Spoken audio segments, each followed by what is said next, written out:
Mais d'abord, les chances de l'équipe nationale en Coupe du Monde. Bonsoir Pierre-Alexis Maton. Jean-Christophe. Alors on parle d'un très bon état de forme de l'équipe, d'un moral au bon fixe. On a l'impression que tous les éléments sont rassemblés pour que tout fonctionne. Alignés, effectivement, ouais. Selon moi, après les 3 matchs amicaux disputés ici ces dernières semaines, mais on est prêt. Voilà, l'état d'esprit est là. Je pense que les Diables sont prêts pour disputer cette Coupe du Monde. On les a entendus ici en arrivant sur le sol russe cet après-midi. Ils ont envie d'en découdre et ça s'est vu tant collectivement qu'au niveau de l'efficacité. On l'a vu face à l'Égypte, on l'a vu face au Costa Rica. Voilà, pour moi, je pense que David... justement, David, on sent un Pierre-Alexis enthousiaste. Est-ce que vous partagez cet enthousiasme-là ou vous vous dites « attendons de voir » ? Écoutez, je partage cet enthousiasme parce qu'évidemment, il faut être chauvin. On espère que ça va bien se passer et parce qu'évidemment, les Diables ont un potentiel peut-être jamais égalé jusqu'à présent. Au-delà de ça, il reste certains doutes, il reste certaines zones, je ne vais pas dire d'inquiétude, mais en tout cas des points qui restent à travailler, peut-être notamment défensivement, on en parlera plus tard, mais en tout cas, j'ai l'impression que le moral est au beau fixe et que Martinez a fait des choix qui ont été critiqués, peut-être qui sont peut-être critiquables, mais il les assume. Il a une idée de jeu, il a un concept et je pense qu'on peut qu'y croire finalement. Jean-Pierre Castiot, alors on voit 2 journalistes plutôt positifs. Alors vous êtes médecin du sport aux cliniques universitaires Saint-Luc, vous voyez cette équipe sur le terrain, des joueurs qui ont beaucoup joué dans leurs championnats respectifs. Est-ce que vous avez l'impression que physiquement ils vont tenir le coup ? Je pense que oui, parce qu'ils ont quand même un staff qui est de pointe et qui savent ce qu'ils doivent faire. Et donc, vous savez, il y a différents types de joueurs. Il y a des joueurs qui ont beaucoup joué toute la saison, et donc ils sont fatigués, et donc un programme particulier est axé sur ce type de joueurs. Il y a des joueurs qui ont été blessés pendant longtemps, qui ont peu joué, et donc ils doivent rattraper le temps perdu au niveau physique, et donc on les prend, disons, d'une autre façon. Et puis il y a des joueurs qui, effectivement, n'ont pas été blessés, mais ont très peu joué, parce qu'ils n'ont pas été beaucoup sélectionnés. Donc, et là, il y a aussi une problématique mentale aussi, donc il faut qu'ils soient bien entourés. Et je pense ça veut dire qu'il y a un coach vraiment et une personne dédiée à chaque joueur avec un programme très particulier pour chacun d'entre eux. Les coachs qui font la condition physique adaptent évidemment leur travail en fonction du type de joueur, de son passé, de ce qu'il a vécu pendant la saison, des éventuelles blessures. Et c'est tout le travail fantastique que le staff physique doit faire, et pour amener tout le monde au même niveau, au même moment. Et ça, c'est vraiment un grand art, et je pense que la sauce prend, parce que c'est vrai que les inquiétudes qu'on avait sur les joueurs qui avaient peu joué ou qui étaient blessés, cette inquiétude s'estompe un peu, on les voit bien s'épanouir, et tout ce niveau monte, et les joueurs sont maintenant, à mon avis, au top aussi. Ouais. Alors, Pierre-Alexis, commencer face à un adversaire, le Panama, qu'on dit très faible, est-ce que c'est une chance ou c'est plutôt où on aurait préféré commencer avec une équipe plus forte ? On en parlait justement tout à l'heure avant de venir sur le plateau. La Belgique a l'occasion de monter en puissance. Elle va affronter le Panama qui est l'inconnu de ce groupe G, on peut le dire. C'est la première participation pour ce pays. Il faudra faire attention parce que le Panama, c'est du muscle. On va pas se mentir. Il va falloir aller au charbon, il va falloir enfiler le bleu de chauffe. Ils évoluent en 5-4-1. Ensuite, il y aura la Tunisie. Là aussi, il y aura quelques joueurs qui... vont peut-être mettre un petit peu la zizanie au cœur de cette défense belge, comme Wabi Kazri du Stade Rennais. Et puis on va terminer face à l'Angleterre. Et là, c'est le premier grand test, c'est ce qu'on dit en tout cas. C'est l'outsider. Moi, j'ai l'impression qu'à ce moment-là, les dés auront été jetés depuis longtemps. Sincèrement, je ne vois pas ni la Tunisie ni le Panama déranger des Belges en pleine confiance. Après, avec un peu de chance, ce match contre l'Angleterre, entre guillemets, ne servira qu'à faire jouer ceux qui n'ont pas beaucoup joué les 2 premiers matchs, mais voilà, il faut évidemment que la cassure après n'ait pas lieu parce qu'on risque de tomber sur. Donc le premier tour, si je vous comprends bien, on le passe les doigts dans le nez, quoi, selon vous. Oui. Il faut bien débuter. Quoi qu'il arrive, il faut bien débuter. Ouais. Alors qu'est-ce qu'ils vont faire d'ici lundi ? Est-ce qu'il va y avoir une acclimatation, une préparation particulière ? Oui, je pense que ils vont continuer leur entraînement comme ils le font depuis qu'ils sont à Tubize, mais dans un autre cadre. Il faut prendre ses repères et puis peaufiner chaque joueur, parce que chaque joueur est à son niveau. Regardez un joueur comme Eden Hazard qui est en train d'exploser évidemment de talent et de conditions physiques. On ne l'a jamais connu comme il est maintenant. Il faut le maintenir dans cette forme-là. Et qu'est-ce qu'on fait pour maintenir un joueur dans un état de forme qu'on dit exceptionnel ? Eh bien, je pense qu'on essaie de le ménager d'un côté et d'essayer d'entretenir un peu le niveau physique qu'il a. Donc c'est tout l'art de des coachs sportifs de pouvoir trouver le bon équilibre entre ne pas trop leur imposer parce qu'ils ont déjà toute une saison et assez leur imposer que pour maintenir ce niveau-là. Donc c'est vraiment un grand art de pouvoir commencer à faire du travail avec des joueurs qui arrivent en fin de saison. C'est pas comme un coach d'un club qui fait un travail sur toute une saison. Ici, il doit faire un travail sur une semaine, 2 semaines, voire 3-4 semaines, on l'espère. Et donc c'est vraiment maintenir les joueurs à leur niveau ou monter les joueurs qui ne le sont pas encore. Oui, alors David, pour vous, la faiblesse de l'équipe belge, on dit souvent la défense. Est-ce que c'est ça pour vous? Je dirais oui, parce que même si on peut compter sur l'un des 3 meilleurs gardiens du monde, à mon avis, c'est incontestable. Thibaut Courtois est une machine. Les zones d'ombre, pour moi, c'est évidemment l'état de forme de Kompany. On ne peut pas s'en passer d'un Kompany, en tout cas quand il est à 100%. Le sera-t-il? Évidemment, ça c'est la première interrogation. L'autre interrogation, c'est Thomas Vermaelen. Est-ce qu'il sera lui aussi à 100%? Si on a ces deux-là, selon moi, on a une défense hyper stable parce qu'on joue à 3. Enfin, Martinez a choisi de jouer avec 3 défenseurs, ce qui est un système assez osé. Évidemment, s'ils ne sont pas là, ça sera une autre paire de manches. Oui, alors Jean-Pierre Castillo, justement, par rapport à ces interrogations sur Kompany en particulier, qu'est-ce qui va faire qu'à un moment donné, le médecin va dire « Ok, il peut rentrer au jeu ». Je pense qu'il y a des tests médicaux qui vont être faits. Donc, il y a des tests qu'on appelle cliniques. Donc, on va l'examiner, on va tester certains muscles, certaines articulations. Si ces tests sont positifs et que lui, sur le terrain, peut faire ce qu'on lui demande en entraînement d'une façon normale et à 100%, on le déclarera fit. Si maintenant, il doit jouer à 70%, que les tests ne sont pas tout à fait négatifs, je crois que le médecin donnera des réserves. Je pense qu'on ne va pas lancer un joueur qui ne sera pas à 100% dans une fournaise de Coupe du Monde. Je pense que même s'il a une très grande expérience, je pense qu'il a l'intelligence de ne pas donc jouer on ne prendra aucun risque. Non, je crois qu'on ne prendra aucun risque. On le mettra sur le terrain s'il est à 100%. Et je pense que lui est assez intelligent aussi pour se rendre compte de ça aussi. Ouais, ça reste un grand mystère, ces blessures récurrentes de Kompany. Vous savez, il y a des joueurs. Bon, il est plus tout jeune. C'est peut-être déjà aussi un facteur. Et il a une exigence physique dans un championnat qui est très exigeant. Et puis, il est peut-être plus fragile. Je pense qu'au niveau de son entraînement, de son hygiène de vie, on ne peut certainement rien lui reprocher.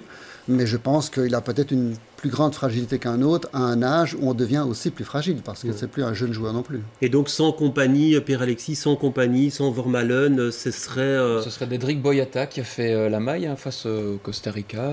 En première zone sur corner, il était assez imposant. Il y a eu quelques petites étourderies face aux Costariciens, mais voilà, il y a beaucoup de sérénité dans le chef du défenseur du Celtic de Glasgow. Ouais. En tout cas, j'imagine que tous les pronostiqueurs doivent se dire il faut absolument, pour le bien de l'équipe belge, que ces 2 joueurs soient alignés.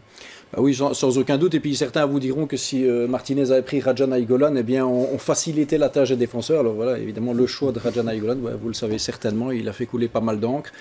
Moi, juste pour revenir un petit peu sur cette affaire, ce qui m'étonne, c'est que les joueurs se prononcent là-dessus.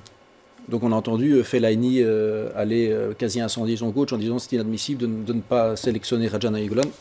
On a l'impression que l'affaire s'est un peu tassée, non? Oui. Vous n'avez pas l'impression qu'aujourd'hui, on est passé à autre chose? Oui, tout à fait. Bon, c'est vrai que moi, si j'avais été dans le costume de Roberto Martinez, je l'aurais sélectionné, mais bon, il faut le canaliser, le ninja, il est plus porté vers l'avant. Peut-être pour l'ambiance du groupe, on va dire ça comme ça, à un moment donné. Vous pensez ça? Oui, je pense que quand il a parlé d'une excuse tactique, c'est pas uniquement la tactique sur le terrain, mais c'est la tactique dans le groupe et dans le séjour là-bas. Je crois que ça faisait partie de ces éléments de réponse.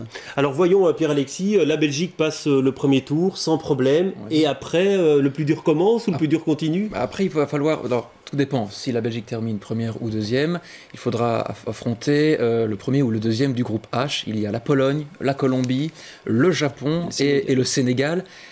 Il y a quelques joueurs aussi... Ah ouais, pas si abordables que ça, selon vous. Les Colombiens, vous avez Radamel Falcao, vous avez Rames Rodriguez. Du côté de la Pologne, il y a Robert Lewandowski. Puis voilà, et puis le Sénégal aussi fait partie des équipes peut-être outsiders, des épouvantails comme on dit. Ouais. Donc voilà, après il va falloir passer. Ouais, vous partagez cet avis-là, déjà en quart de finale, les choses vont commencer à se corser, si on peut dire. En quart de finale, très certainement, on a des chances, à condition qu'on arrive jusque-là, de se taper soit le Brésil, soit l'Allemagne. C'est évidemment des gros morceaux. Après, quand on veut aller loin, il n'y a pas de miracle, il n'y a pas d'hasard, il faut se farcir les gros, c'est comme ça. Et donc on espère qu'à ce moment-là, il soit monté en puissance, mais ceci dit, il y a toute une cohésion d'un groupe à maintenir, il y a une forme physique également, c'est une adaptation continue, les entraînements durant une période qui peut s'étaler sur un mois. mois. Tout à fait. Surtout qu'ils ne savent pas combien de temps ils vont rester. Donc ce sont des calculs toujours à très courte échéance. Mais enfin, ils tablent sur la présence là-bas d'un mois. Mais c'est vrai qu'il n'y a pas que le physique. Il y a toute la gestion mentale de gens qui sont des grandes vedettes, donc qui ont leur caractère, leurs ambitions, qui veulent jouer. Donc il faut pouvoir mener ça convenablement. Et je pense que être un grand coach, c'est non seulement être un grand coach footballistique, mais un grand coach au niveau psychologique pour gérer un groupe. Ça, c'est très important. Et puis après, imaginons, la Belgique passe, et puis après, c'est les demi-finales. Mais là, il va falloir rassurer. Mais bon, le problème, on en avait également parlé tout à l'heure, Roberto Martinez n'a jamais battu une grande nation durant ces matchs amicaux. Ouais. C'est là aussi où le bas blesse du côté des Diables Rouges. Ouais. Et donc là, vous êtes... Moi, je table sur les quarts de finale. Après, on verra. Il y a aussi le facteur chance qui entre en jeu. Ouais. Un quart de finale est-il suffisant avec un effectif pareil? Je ne suis pas certain. Mais vous y croyez à la nuit Je l'espère. Parce que la BBC les voit déjà champions du monde, donc ouais. Oui. Bon, moi pas, pour tout vous dire, mais si on arrive en demi-finale, en tout cas, je boirai une bonne chope. Ça, oui, mais en tout cas, on voit effectivement qu'on n'arrive pas à y croire, qu'on puisse être champion du monde. Je pense qu'on a peut-être peur d'y croire. Je pense qu'on est tous un peu prudents en disant comme ça on ne sera pas déçus, ils vont pas arriver. Mais je pense qu'on a un noyau exceptionnel. Il faut dire qu'on a quand même des joueurs d'un niveau exceptionnel qui jouent dans des très grands championnats. Ouais. Et au niveau valeur absolue, on a une très très bonne équipe. Donc je pense qu'on peut peut-être prendre le contre-pied en disant mais avec l'équipe qu'on a, on doit y arriver. Donc, et au niveau physique, on va tenir le coup parce que bon, on voit, c'est des efforts quand même très intensifs à certains moments. On dit que les footballeurs courent en moyenne 10 à 12 km par match. Il faut vraiment pouvoir assurer mais ça, je pense que c'est pas tellement un problème. Je pense que toutes ces équipes de très haut niveau, avec des joueurs de très haut niveau, savent pouvoir adapter leur entraînement et leur match avec ça. Et tous ceux qui les entourent, le coach physique, tout ça est très très bien établi. Je pense que ça, c'est pas tellement un gros problème. C'est simplement maintenir pendant un mois la motivation, le mental. Si on a une défaite, il faut tout de suite se retaper pour 3 jours après. Donc, c'est surtout une gestion mentale du groupe qui va être très importante. Au niveau physique, je crois qu'on peut leur faire confiance. Le travail est très très bien fait. On le maintiendra. Mais au niveau mental, ça, c'est le plus dur à faire. Ouais, qu'est-ce qui pourrait gripper la machine, selon vous, Pierre-Alexis Une blessure d'Eden Hazard lors des 10 premières minutes face au Panama. Il a pris des coups face à l'Égypte et face au Costa Rica. D'ailleurs, il est sorti en boitant face au Costa Ricien. Oui, il y a tellement de facteurs à prendre en compte. Et peut-être, être surpris par cette équipe du Panama. Ouais, et Eden Hazard, c'est celui qu'on ne peut absolument pas perdre, On ne peut absolument pas le perdre et j'ai l'impression que depuis quelques jours, quelques semaines, alors soit Kevin De Bruyne a pris un peu de recul et enfin a compris que le patron de l'équipe nationale c'était Eden Hazard et tant mieux évidemment, mais bon pendant longtemps il y a eu quand même, sans le dire, en tout cas c'était plutôt voilé, mais il y avait un peu un conflit en tout cas de la concurrence entre eux. Là, Eden a montré qu'il était à un niveau au-dessus. C'est Taulier, le patron. Oui, parce qu'on dit effectivement que Eden Hazard est dans la forme de sa vie, c'est ce qu'on dit. Qu'est-ce qui peut expliquer ça Une saison n'est jamais une autre. Je pense qu'il est dans une très très bonne saison. Donc je pense que c'est une question d'engrenage. Une fois qu'on commence bien, puis il a été blessé précédemment, donc ça a peut-être donné un peu de fin de foot.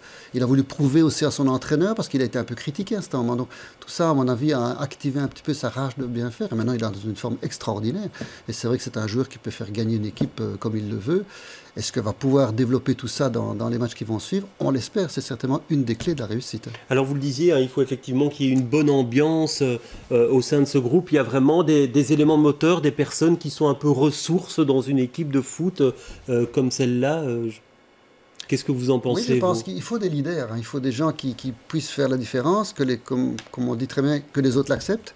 Et je pense qu'on dirait que la sauce prend, parce qu'on a vu un Kevin De Bruyne qui s'épanouit aussi, qui joue, qui s'amuse, comme il le faisait au championnat en Angleterre. Donc on a l'impression que tout le puzzle se met en route et les pièces se mettent bien à leur place. On a pour la première fois cette impression, je pense, quand on a vu l'équipe belge, surtout sur le dernier match, s'amuser et les joueurs s'amuser. C'est vrai que Kevin De Bruyne a toujours tiré la tête sur ses matchs et de faire son boulot parce qu'on l'obligeait. Ici, il s'amuse, il bouge, il descend, il se bat, il va récupérer le ballon. Donc ça, c'est très positif comme signe. C'est peut-être pour ça aussi d'ailleurs que Roberto Martinez ne se prive pas de compagnie maintenant, parce que même un compagnie à 70% a tellement d'influence dans le groupe auprès de ses équipiers, dans le leadership, dans la maturité, qu'il a un rôle. C'est bientôt la fin de ce plateau. Alors je vais vous demander un petit pronostic, mais pas pour Belgique-Panama, pour Belgique-Angleterre. Un petit tour de table. Belgique-Angleterre. Tout dépend aussi. Tout dépend des résultats face au Panama. Oui, c'est le hasard du pronostic. C'est comme ça qu'on fait. Belgique-Angleterre, allez 2-1 pour les Belges, même allez, si... 1 partout. 1 partout. Et pour vous? 2 partout. Ah voilà. On vérifie, les paris sont pris et on vérifie à l'autopsie.